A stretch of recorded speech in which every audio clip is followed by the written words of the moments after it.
pray with me, and then we're going to jump right into this new series on dating called Restart Your Heart. I want to talk tonight and begin a series. Somehow I've got to come up with a way to preach this 4 times. We're going to have to figure out how to do it. We lost a week last week, so somehow we got to figure this thing out. But I want to preach and talk to you about rethinking what is dating, what is romance, what is love, and what does God say about it. And so let's pray, okay? Just say this after me. I believe in God the Father Almighty, maker of heaven and earth. And in Jesus Christ, his only begotten Son, our Lord. He was conceived by the Holy Spirit, born of the Virgin Mary, suffered under Pontius Pilate, was crucified, dead, and buried. He descended into death, and on the 3rd day rose again. He ascended into heaven, and right now sits at the right hand of God the Father Almighty. From there he will come to judge the living and the dead. I believe in the Holy Spirit, God's holy church, the forgiveness of sins, the communion of saints, the life everlasting, and resurrection of the body. Life everlasting. I got thrown off because I said communion of saints after I said forgiveness of sins. It threw me completely off. So some of you might be saying, what in the world did I just pray? That is a prayer that we pray in here every Wednesday night. Sometimes we get it right. Most of the time we get it right. Pastor Amber always gets it right. I mess it up once in a while. But it is a prayer that's been prayed for about 1,700 years. It's prayed around the world by over 1 billion people every single week. And so we join in the community of Christians all around the world and pray in the prayer. So tonight, like I said, I want to talk about what does it mean to think about dating, well. Over the last several years, I have heard so many horror stories, 2 syllables, horror stories about what you guys have to face now when it comes to dating relationships, about the pressure that you feel, about the pressure that both you put on yourself and the pressure that is put on you by the person that you're interested in, and then the pressure that you feel from your peers. Everything from what you're going to wear and how you're going to change your life in order to accommodate someone that you really like a lot, to all the way into types of physical and intimate pressure. And so tonight, I want to start at the very beginning. And I preached a sermon last year that I think I preached almost 100 sermons on dating. Almost 100. That's like a lot, right? And I think that it was one of them that I preached last year was the most important and the best one that I've ever preached. By that, I don't mean that it was like the best presented or like it was all I mean is I think that it had some of the best guts to it, and so I as I was praying this year, I just kept praying and I was thinking through what I can't wait, either next week or the next, I'm going to talk about the science of love. That's going to be a lot of fun, but I was thinking about what do I want to preach, and I just kept coming back to this because it's so important, and the more I would pray about it, the more I would think, I'm preaching it again because it's so important.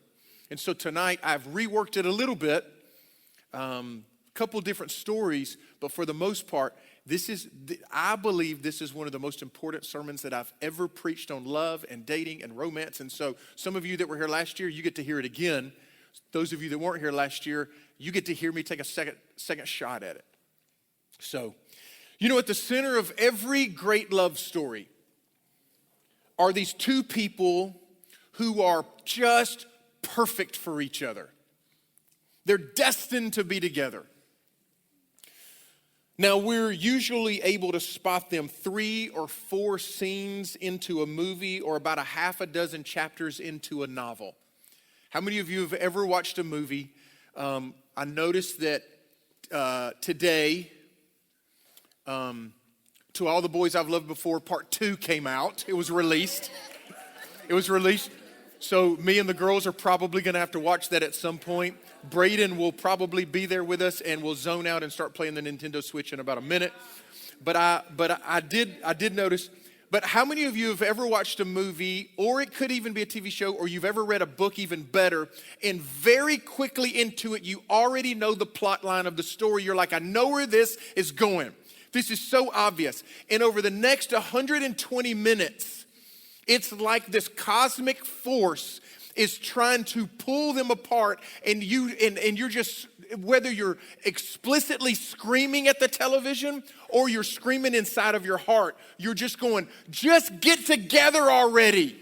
You're perfect for each other. How many of you do that sometimes? You're just like, how many of you are rom-com people? Do y'all know what I mean when I say rom-com? I have to admit something that is not going to be surprising to some of you. It might be surprising to others. Basically, those two sentences were worthless. So what I want to admit something to you, and it is this. I'm a sucker for a good rom-com. Like a good, just a smartly written, even though we already know what's going to happen at the end, I'm a sucker for it. I just love love. Anybody love love? A few of us. Some of you don't. Michael, big dog, you don't love love? I understand. I hear you. I got you, buddy. I hear you. Sometimes you just got to change your Instagram because you don't love love anymore. I hear you, buddy. It's so funny when Tiff and I first started dating and then we were married, we would always take turns over who was going to pick the movie when we would go to the movies. We didn't go very often, but when we would go to the movies, we would go back and forth between whose turn it was. And I would always pick like an action. I just felt like I had to overcompensate for the pick that I knew that she was going to have. So I would pick some kind of action, bloody, adventure, thriller, some type of movie like that. And she would 100% of the time pick a rom-com. And I think that maybe I just felt the pressure like I was supposed to not like them. And so I would pretend like I didn't. But the more I look back at it, the more I remember I really did like those movies. And so I finally gave in. I got old enough and secure enough in my manhood that I could admit that I really like a good romantic comedy. And so I'm a big romantic comedy guy. I like to watch a good romantic comedy. And it's not even so much the comedy part. Like I can watch a decent romance movie.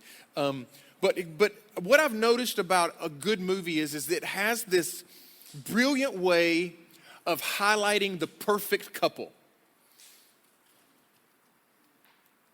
There is this guy who is just absolutely, he's handsome, he has a fantastic job, he is smart or witty or just a fantastic personality. And then there's this girl, and she is always coming out of a bad relationship where she was treated wrong. And you can just look at this couple and you go, they are absolutely perfect. And so what we do when we see these movies is we assume that this is the way it's going to happen for us.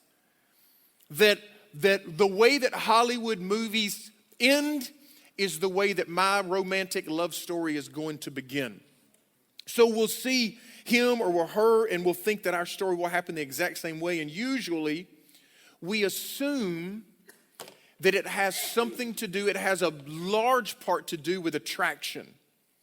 Now, I want to tell you a statement, and I want you to listen to me very closely. Write this down if you're taking notes. If you're taking notes, you are by far going to get more out of this than those that aren't taking notes. Unless you have a photographic memory of hearing, whatever that means. You ready for this thought? You are attractionally compatible with far more people than you are relationally compatible. All right, I want you to think about this for a minute. You are attractionally compatible with far more people than you are relationally compatible. What that means is this. There are going to be a lot of people that you find attractive. And there are going to be a lot of people that find you attractive. and you are compatible when it comes to an attractive standpoint, but in regard to a good relationship, you need to run as far from that person as you possibly can. So attraction isn't the most important part of dating or of romance, whether or not you're... Now, is it important? Sure, of course, you want to be attracted to someone. You don't want to marry someone and think to yourself, I don't even want to look at you. Like that's bad. You don't want to have to walk through, you're going to spend, once you get married, you're going to spend about a third of your life with that person, minimum. You don't want to have to close your eyes every time that you're around them. You're already going to do that with the other third of your life. We call that sleeping. So you don't want to sleep 2/3 of your life away. Mr. or Mrs. Right isn't necessarily the person that you're most attracted to. Girls, I feel like this could apply to you the most. Maybe it doesn't. But girls, just because he is, what do we say now? He's hot? Do we say hot? Because he's fine? Are we back to fine? We said that when I was in high school. Just because he is fine doesn't mean that he's right. It just doesn't mean it doesn't mean much at all. There's this myth that's going around in our heads that there is a right person out there and it's all up to me to find him or her. Like they're out there. One perfect person, one perfect right person. And I've had dozens of teens over the years, maybe 100 teenagers over the 21 years of youth ministry that I've been, that have asked me this question, what happens if I miss him? Or what happens if I miss her? What happens if we had this perfect opportunity to cross paths, that our lives were going to converge and I accidentally had a bad day that day, or I tripped and fell and we just walked right past each other? What happens? And I want you to understand this.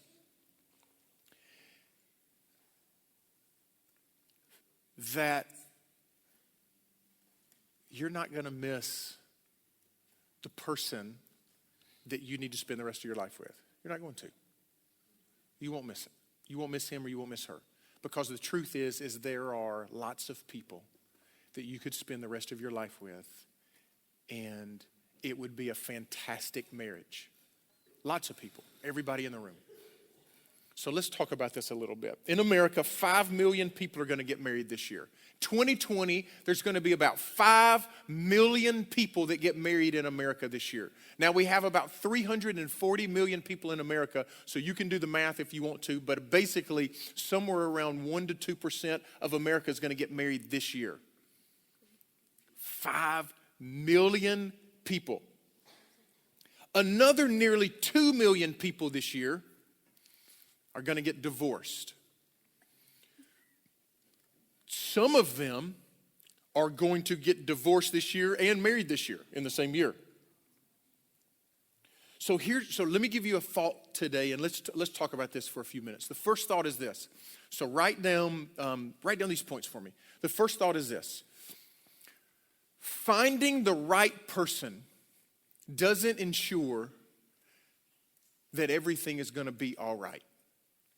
Finding the right person doesn't ensure that everything is going to be all right. 5 million people are going to get married this year, and they're going to think that this is the right person for me. They're going to have thought through it, and they're going to say, this guy right here is right for me. And in that moment,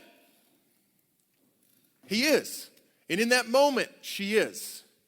But somehow, at some point, 2 million people this year are going to get divorced, which is somewhere around 40% of the marriages. So what happens is we think that the most important thing is that I just find the right person. So we assume that the reason that people get divorced is because they just didn't marry the right person.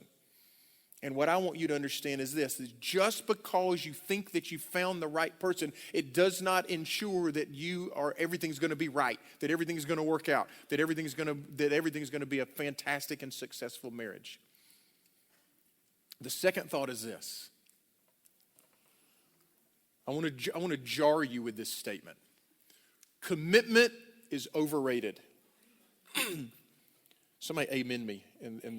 No, I didn't say someone amen. I didn't mean that. I meant like someone just did amen me. And I thought, wow, do you even know where I'm going? So In the realm of relationships, unlike any other area of our life, in the realm of relationships, we operate from this premise. We operate from this basic understanding that a promise replaces the need for preparation. That if I come down to the altar and I stand at the altar and I look at a person and I say, I promise to love you. I've done about 50 weddings. I haven't been married 50 times. I've done about 50 weddings where I've officiated and I've stood in front of people and I've led them through these vows, and they go something like this. I promise to love you for better or for worse, in sickness and in health, in good times and in bad, for as long as we both live. So for rich or for poor, we throw that in there too. And they look at each other and they believe that if I can just make this commitment, then it's enough. If I'll just make the commitment that I will love you for all of my life, that the stars are going to align, and everything that I need in that moment in order to love that person well is all that has to happen is I've just got to make the commitment. I've just got to take the vow. I've just got to say, I do. We believe that a couple can promise, vow, or commit themselves into a successful future.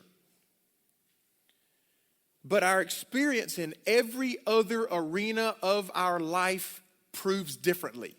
I want you to think about in the world of academics, you can't just promise that I'm gonna ace math and then never open the math book and ever study or never go to class. Like, you have to actually go to class and you have to prepare yourself to do well at math. Same thing in sports. If you want to be successful in sports and you want to, let's take the Thompson wrestling team. They have a dynasty going, right? Like, they win nearly every single year. You can't just decide tonight. You hear me saying these words, you know what? I'm going to win a state championship this year. I'd be like, man, if you were to come to me, I'm going to win a state championship in wrestling this year. Really, that's awesome. How do you know that? And you just go, I promise you. I promise you right now, I make a commitment, I make a covenant, I make a vow that I'm going to win a state championship this year. I'm going to wrestle and I'm never going to lose a match. And I'm thinking, man, you are fantastic. I say, well, tell me a little bit about your wrestling career. And you say, oh, I've never wrestled in my life. I go, well, are you like watching YouTube videos or something? No, man, those are boring. Are you planning on working out? Nope, couldn't care less about being strong. But I promise you I'm going to win. Now think about it. That's basically the way that we think when we think about academics, or we think about sports, or we think about business or medicine. Can you imagine somebody in this room saying, you know what, Pastor Jeremy, I've been praying about my career, and I've decided I want to be a medical doctor. And I go, man, that's awesome. You know, it's going to take you somewhere between 10 and 15 years to be a doctor. Are you prepared for that? And you go, heck no, just give me a scalpel. I'm ready to cut somebody open right now and do brain surgery. What? Have you at least watched YouTube videos about it? Like, have you done it? Have you prepared at all? And they're like, no, I don't need to prepare. I promise. I've made a commitment that I can do brain surgery. Anybody want that person doing surgery on them? Anybody in this room, other than somebody just being dumb and lifting their hand? Anybody in this? I saw a hand go up and then it went like, I feel bad. I didn't mean to say, I just meant you're being silly. Foot in the mouth. So, anybody, if you've got some type of physical ailment in your body, you want a medical doctor who has never taken a class, never performed a surgery, but you want them working on your body. Anybody in here that seriously wants that to happen? Not me. Ladies, can you imagine? 50% of this room are females. Most of you, if not all of you, are going to have children. Some of you are thinking, heck no, but you are.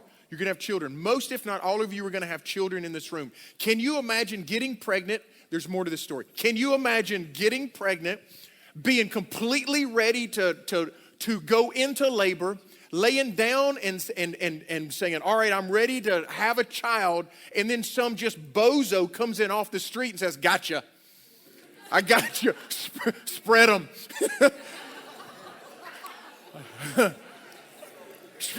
Push, do this with me. Can you imagine that?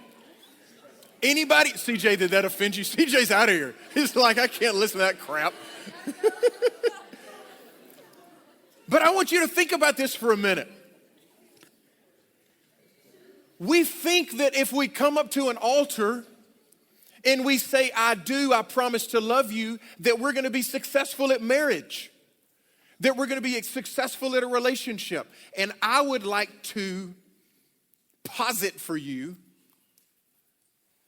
that there is no other commitment that you can make in life that is more important than the one that you make in your marriage. And so the most important thing for you right now is not to commit, is not to make a commitment to a person, but instead to make a commitment to yourself. It's not for you to make a commitment to love another person, but instead it's to make a commitment to yourself that says, I'm going to become healthy and wise and loving and kind and selfless and thoughtful. Do yourself a huge favor. Don't make a relational commitment that you are not prepared to keep. Did y'all hear that? Do yourself a huge favor. Take it from someone who has made a commitment before, and I want to be very clear when I say this. What I thought I was committing to and what I ended up going through were not the same thing. When you're young and you're 22 years old, I just turned 22 when I got married. When you're young and you're 22, you only hear one half of the vow. I only heard this part. I only heard in good times, for rich, in health. That's the only part that I heard. It was the second half of the vow that snuck up on me in my life. And what that meant is just because I had made a commitment to the second half of the vow didn't mean that I was necessarily by character and nature prepared to follow it through. But instead, that came from following Jesus. Take it from somebody who has stood at an altar and made a commitment. The last thing you want to do is be ill-prepared for the most important decision that you'll ever make in your life. And preparation for marriage starts now. It starts today. It starts with the way that you treat the opposite sex today. It starts with what you search out on the internet today. It starts with your relationship with God and how important God and the church and the community in which you worship is to you now. To be prepared to take a commitment that could potentially cost you everything begins today. And what you're doing today, I want you to understand this, and I want to be very clear. You're preparing today. You're already preparing. My question is are you preparing well? What type of preparation do you have? I know plenty of sports teams. Listen, you guys might not know this.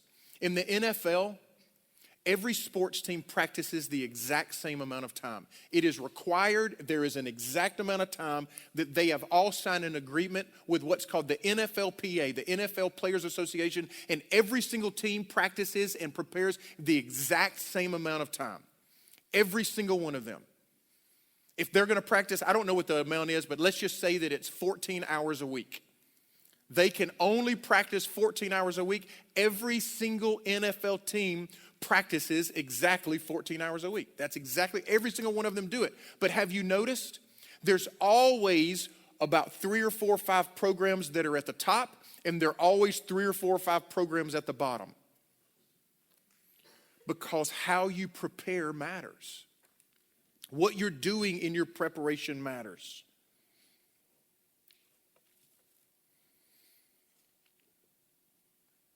So one of the questions then is, how do I know if I'm ready? Or how do I know if he or she is ready? It's actually a pretty easy answer. It's a pretty easy question to answer. We just usually don't want to think about it. But the answer is this: how do I know if I'm ready? Look at your past. How do I know if he or she is ready? Look at their past. The past is a better indicator than a promise. So if you have fallen for a guy, listen to me, young ladies. If you have fallen head over heels for a guy, and he has been an absolute lousy human to every girl before you, guess what he is going to be to you? He has prepared himself to be lousy, and you are not going to fix him.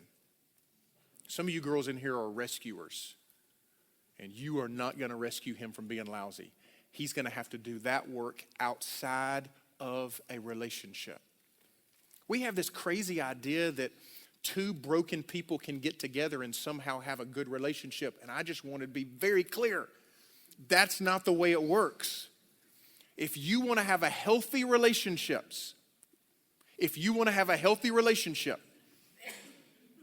then you need two healthy people. That is the only surefire way to have a healthy relationship. You want to have a lousy relationship? Get two jacked up, broken people and put them together.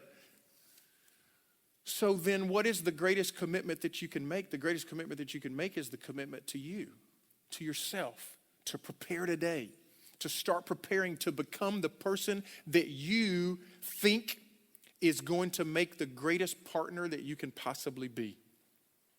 Commitment is overrated, and preparedness is underrated. The last thought is this, number 3. Stop looking for the right person and become the right person. Stop looking for him. Stop looking for her. You become the right person. Listen, this is so good. The success of your marriage has less to do with if you found the right person and more to do with if you have become the right person.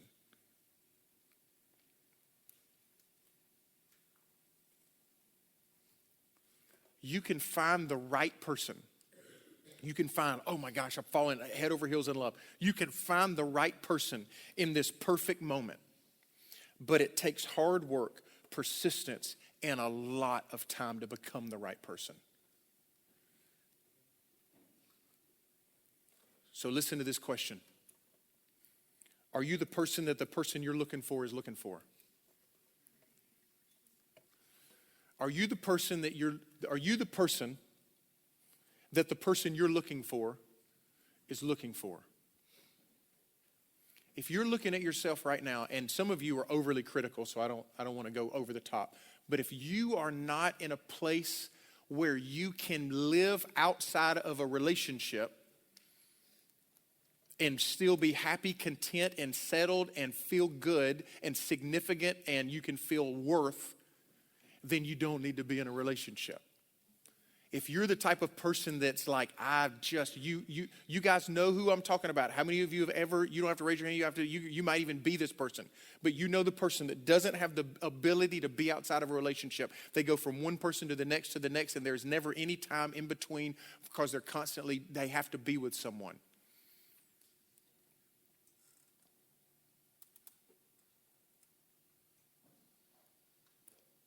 If you'll commit to prepare before you promise, it will dramatically increase your chances of crossing paths with someone who is preparing as well.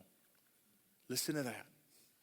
Listen to this I want you to hear it. I know I've said listen very, very closely several times. But if you will commit yourself to preparation, to becoming the person that God dreams you to be, then you automatically increase your chances of finding a person that has been preparing as well. I've seen this happen dozens and dozens and dozens of times. I've seen someone who is ill-prepared to be in a relationship, and the person that they are attracted to is another person who is not ready or not prepared to be in a relationship. It happens too often. But what happens when you are prepared? What happens when you are content with your singleness? What happens when you realize that it's important for me to become everything that God dreams me to be? All of a sudden, those people who are not prepared to be in a relationship, you are not attracted to them anymore because you see the brokenness and you say to yourself, that's going to be a lot of work. And I'm not prepared to do that type of work right now. And all of a sudden your eyes, it's like you have this brand new attraction filter over your. How many of you guys have ever had sunglasses and they had a different color lens on them? Like they were pink or they were blue or they were just tinted a different color. How many of y'all have had something like that before? Right. So what happens is when we are, listen to this closely. When we are ill prepared for a relationship, it's like having a set of blue lenses on, and every person that we see is blue, and we're attracted to blue. Like that's who we're looking for. We're looking for blue people because I'm attracted to blue people. And we only see blue people. But what you want to do is you want to put on a set of glasses. You want to put on a set of lenses that is looking for someone else that is prepared. And so the more prepared that you are, what does it mean to be prepared? The more prepared that you are, the greater chance you have of seeing, finding, locating for them to stick out to you. When I was in high school, I made this commitment like a lot of you have. I made this commitment that I was going to do relationships right. It's just like I just want to do relationships right. And I tried really hard. But one of the things that I noticed that God told me was, in my preparation is God said to me, spend some time with me. And so what I began to do is I turned my eyes off of girls for a little while, and I just focused on my relationship with God. And I would wake up in the morning and I would do my devotions. I would go to church regularly. I would hang out with my friendships from church because usually those were some of my best friendships. And all of a sudden, a lot of stuff started happening in my life, and I didn't even know it. Can I tell you how often deep work is happening on the inside of you when you're a young person? God is digging deep wells of integrity and character and purity in your life, and you don't even realize that's what's going on. It happens so often when we're young. And so I look back at it now, and I guess that's what God was doing. I'd made a commitment that I was going to love Jesus, and I wasn't even going to fool around with girls that I shouldn't be with. And I began to put this filter over my eyes, and I might see a girl. I remember being a senior in high school, and I remember seeing some girls, and I would say, I just don't think that that's the type of person that if I'm with, that Jesus would be happy with me right now. It didn't mean they were a bad person at all. It just meant that they hadn't made the same commitment that I had made to Jesus. I graduated from high school. I went to college, and the college I went to is called Southeastern Bible College. It's not called, there's a school in Birmingham now called Southeastern Bible College. My school was called Southeastern Bible College, and then it changed. So I went to school in Florida. So a lot of people would call it Southeastern Bridal College because there was this expectation that when you went there that you would get married. And it was so funny. I remember getting down there, and there were people, I remember going in and with my friends who were freshmen, and they were married by the end of freshman year. I remember seeing that happen more than one time. So I knew there's this expectation of, and so I made this commitment. And I said, God, I just am going to make a commitment. I'm not going to date my first year. I'm going to lock in. And it wasn't even an academic commitment. Like I didn't make a commitment that I'm not going to date at all because I want to focus on my studies. It wasn't that at all. That would have been noble. That would have been excellent. It wasn't that, trust me. But what it was is God, I want to make sure. I had gone to Southeastern because I wanted to be a minister. And I said, God, I want to make sure that my focus is you first. And the way that I'm going to do that is I'm going to give you the first year of my life here at Bible College. And I did. I didn't date any. And then my sophomore year, I said, God, I think I'm ready to date now. And I feel like God said, great. Sometimes unfortunately, we hear God say the things we want him to say, not necessarily the things he's saying. But I think he did say, yes, it's okay. And that was the year that I met Tiff. And can I just tell you, I want to say this gently and graciously, but I went into our marriage with no baggage, and Tiffany went into our marriage with no baggage, and we had a 20-year marriage relationship before she passed away. We had a 20-year marriage relationship where I just didn't have to worry about how she felt about me. I didn't have to worry. She never had to worry about how I felt about her. I didn't have to. I hear, as a minister, I often hear just really sad stories about marriages and relationships, not just outside of the church, but inside of the church. And did we have some challenges? Of course we had a few challenges. But it just wasn't mired with the ill-preparedness and the baggage that comes from so many of our bad decisions that we make at this age. And so I want to encourage you. I just want to encourage you. Just because you go down to an altar and you say, I do, doesn't mean that just because you've promised that everything's going to work out well. The greatest commitment that you can make is the commitment to prepare and to give your life to Jesus and to allow him to open up your eyes to other people that have also prepared. And so the best way to have a great marriage relationship. I know this is crazy. Some of you are like 11 and 12 and 13 years old in this room, and you're like, why are we talking about marriage? And the reason is because it matters right now. Who you are in this moment is setting the stage in preparation for who you will be and how you will be one day. It's so important that you get on this adventure of falling in love with Jesus and letting him shape your life to become more like him.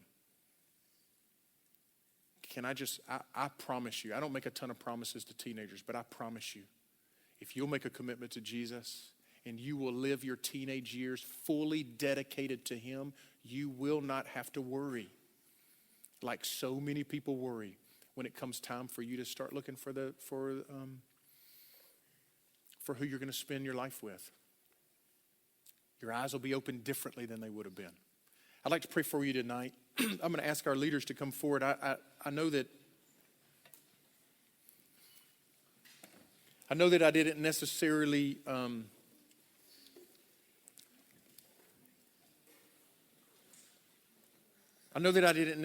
speak about salvation, but I'd like for you to close your eyes for me. And there are potentially some people in this room right now that you say, Pastor Jeremy, I heard you talk about following Jesus and making a commitment to follow Jesus, and I haven't made that commitment. And I just want to give you a chance to respond tonight. If you would say, Pastor Jeremy, I want to follow Jesus, and I haven't made that commitment, and tonight I want to do that. Would you just lift your hand? I want to pray for you tonight. Just anybody in the room. I want to make a commitment to follow Jesus. Yeah, I see that hand. Anybody else? Anybody else in here? You can put your hand down. I see your hand too. Anybody else? You can put your hands down. Yeah, I see your hand too. You can put your hand down. Anybody else? The second thing is this, is you would say, Pastor Jeremy, for whatever reason tonight, what you said really hit me in a way that I haven't thought about before. And I'm not sure that I have been thinking about relationships right. Instead, I've been thinking about what I can get out of them instead of thinking about how I prepare myself to become everything that God's called me to be. And I want to make a change. If that's you tonight, will you lift your hand? I want to pray for you. Good. You can put your hands down. And then lastly is this, and I'm going to ask that nobody look around when I say this prayer, okay? But some of you tonight, you might have heard what I said, and for whatever reason, it sounded like guilt or shame to you. Maybe there are some decisions you made in the past. Maybe there are some things that you did in the past that when I'm talking, for whatever reason, it begins to feel like shame for you. And with nobody looking around, if you'd like to lift your hand, I want to pray for you tonight too.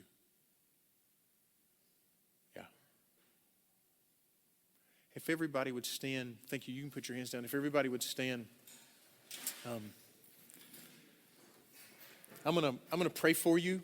And there are a lot of you that come down and you pray and you didn't even lift your hand. So I would love to invite you. But also if you lifted your hand, just come down and pray with one of your leaders tonight, okay? As I begin to pray, just go ahead and make your way here. I can assure you this, that the altars will have lots of people in it. You won't be up here by yourself, okay? So let's begin to pray. Jesus, I'm grateful for how you're challenging young people. God, how you are pushing us to become everything that you've called us to be. And relationships are a mirror to our preparedness and to our health and to who we're becoming. And so tonight, Jesus, will you empower our leaders to minister well? Amen. Hey, if you want to come down and pray, I'd love to.